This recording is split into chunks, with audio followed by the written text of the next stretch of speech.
আসসালামু আলাইকুম শিক্ষার্থীবৃন্দ।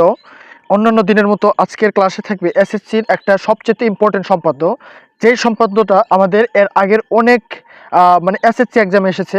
বিশেষ করে আমাদের এই মানে যে শিক্ষা বোর্ডগুলো রয়েছে, সো 2024 সাল, 23 সাল, 22 সাল, 21 সাল প্রত্যেকটা সালেই যেইখান থেকে যেই সম্পাদ্য থেকে প্রশ্ন হয়েছে, ঠিক আজকের এই ক্লাসে সেরকম একটা উপপাদ্য মানে একটা সম্পাদ্য দেখাবো, যে সম্পাদ্যটা এবার 2025-এর এসএসসি এক্সামে অবশ্যই আসবে। এবং ক্লাসটা যদি ভালো লাগে অবশ্যই লাইক করে দিবে এবং আমাদের এই চ্যানেলটা সাবস্ক্রাইব এই জন্য করে রাখবা যাতে নেক্সট কোনো আপডেট, কোনো ক্লাস আসা মাত্রই বা নিউজ আসা মাত্রই সবার আগে তুমি পাও। ধন্যবাদ।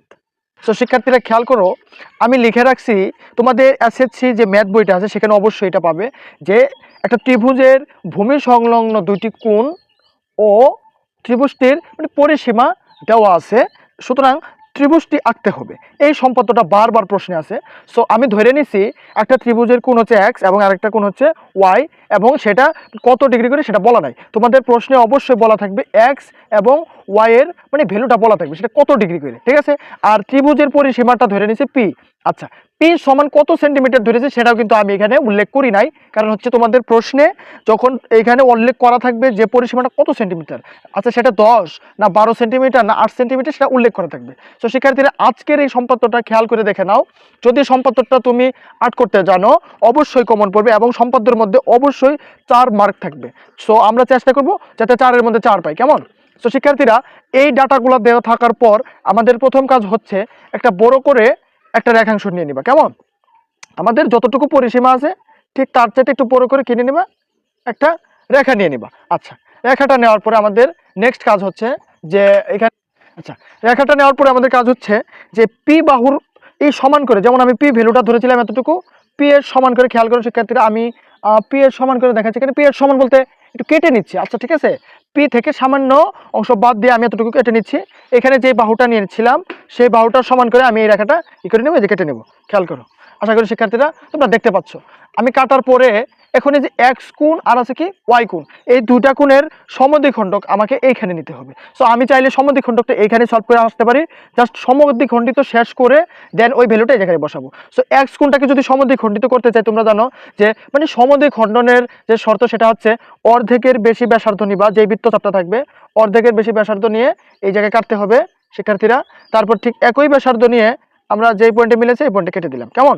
তাহলে যদি আমি লাইনটা যে জায়গায় ক্রস করেছে সেটা টেনে দিই, আমি একটু দ্রুত দেখাচ্ছি, তাহলে বিষয়টা হবে এরকম যে এই যে এক্স কোণের সমদ্বিখণ্ডক হয়ে গেল। এখন ওয়াই কোণের সমদ্বিখণ্ডক যদি আট করতে চাই তাহলে সেম নিয়ম, অর্ধেকের বেশি ব্যাসার্ধ নিয়ে এই জায়গায় কেটে দিবা, তারপরে সেম এই মানটা নিয়ে আবার এইখানে কেটে দিবা, কেমন? তারপরে যদি আমি রেখাটা মিল করে দেই তাহলে আমাদের প্রথম কাজ হচ্ছে যেই কোণটা দিবে সেই কোণটাকে, যে দুইটা কোণ দিবে সে দুইটাকে আগে সমদ্বিখণ্ডিত করে নিয়ে নিলাম। আচ্ছা, এখন এক্স কোণটাকে যদি আমি এই পয়েন্টে ব্যবহার করি, ধরো এটার নাম দিয়ে দাও, এটা ডি আর এটা দিয়ে দাও এফ, ঠিক আছে। সো এই ডি তে কেন্দ্র করে আমরা এক্স কোণের যে অর্ধেকটা অঙ্কন করলাম সেটা নিয়ে এখন কাজ করব। এই যে দেখতে পাচ্ছ শিক্ষার্থীরা, এই কেন্দ্র এতটুকু নিয়ে নিবা, নিয়ে নেওয়ার পরে জাস্ট এই জায়গায় একটা বৃত্তচাপ অঙ্কন করে নিবা, ঠিক আছে। বৃত্তচাপটা অঙ্কন করার পরে এই যে বৃত্তচাপটা রয়েছে এক্স কোণের অর্ধেক, এই বৃত্তচাপটা নিয়ে নিবা, কেমন? এই বৃত্তচাপটা নেওয়ার পরে সেটা আবার জাস্ট এই জায়গায় ধরে এটা কেটে দিবা, ঠিক আছে। এখন আমাদের কাজ হচ্ছে যেই পয়েন্টে রেখাটা ক্রসিং করতেছে ঠিক এইভাবে টেনে দেওয়া, কেমন? আচ্ছা, এরপরে যা হচ্ছে ওয়াই কোণের সমদ্বিখণ্ডক। ওয়াই কোণের সমদ্বিখণ্ডক আট করার সময় যে এই যে মাপটা ছিল এই মাপটা নিয়ে নিবা, এই মাপটা নিয়ে তারপরে এখানে ওয়াই কোণের এখানে টেনে দিবা সেম আগের নিয়মেই। আর এই যে ওয়াই এর ভ্যালুটা নিয়ে নিবা, এই যে অর্ধেকের বেশি আমরা যে মানে সমদ্বিখণ্ডকটা করেছিলাম সেই বৃত্তচাপটা দিয়ে জাস্ট এই জায়গায় কেটে দিবা। আশা করি বুঝতে পারছো। এখন আমি যদি এইখানে এটা যে যে পয়েন্টে ক্রস করেছে সেটা লাগিয়ে দিই, অর্থাৎ এইভাবে। সো খেয়াল করো শিক্ষার্থীর এই পয়েন্টটি ম্যাচ করেছে, এটার নাম দিয়ে দাও ধরো এ, ঠিক আছে, ধরো এ দিয়ে দিলাম।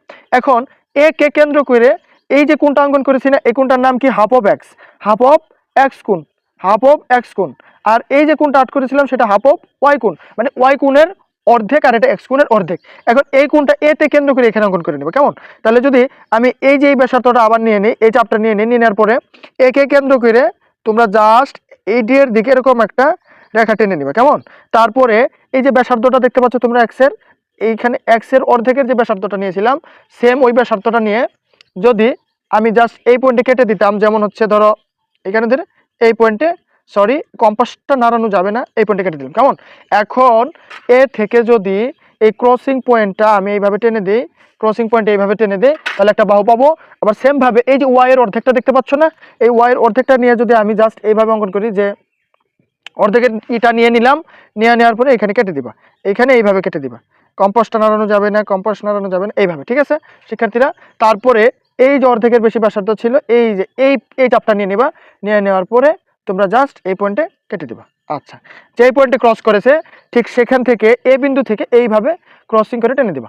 আচ্ছা, আশা করি বুঝতে পারছো। আচ্ছা, এতটুকু যদি বোঝা যায়, উপরের বিন্দুটা দিয়ে দিয়েছো, এখানে যে বিন্দুটা মিল করছে এটা দিয়ে দিবা মানে বি, তারপর এটা হবে সি। সুতরাং এ বি সি হচ্ছে আমাদের উদ্দৃষ্ট ত্রিভুজ। সো নিচে লিখে দিবা, সুতরাং ত্রিভুজ এ বি সি আমাদের উদ্দৃষ্ট ত্রিভুজ। তোমরা তোমাদের মানে বইয়ের সাথে যদি আমার এই সম্পাদ্যটা যদি মিলানোর চেষ্টা করো অবশ্যই মিল পাবে খুঁজে। সো এই ত্রিভুজটা হয়ে গেল। শিক্ষার্থীরা খুব খেয়াল করবা, এই ত্রিভুজটা এই সম্পাদ্যটা 100% ইম্পর্টেন্ট, এবং যদি পরীক্ষায় আসে হুবহু এইভাবে অঙ্কন করে দিবে, এবং এটার যে ব্যাখ্যাটা মানে সম্পাদ্য লেখার পরে যে ব্যাখ্যাটা লিখতে হয়, এক্সপ্লানেশনটা লিখতে হয়, সেটা তোমরা জানো ভালো করে, ঠিক ওই ব্যাখ্যাটা এই জায়গায় উঠে দিবা। আশা করি ক্লাসটা ভালো লাগছে। এই সম্পাদ্যটা 100% আসবে, সো একেবারে 100% আসবে। তোমরা একদম মানে খেয়াল করে এটা শেষ করে এক্সাম হলে যাবে। ধন্যবাদ।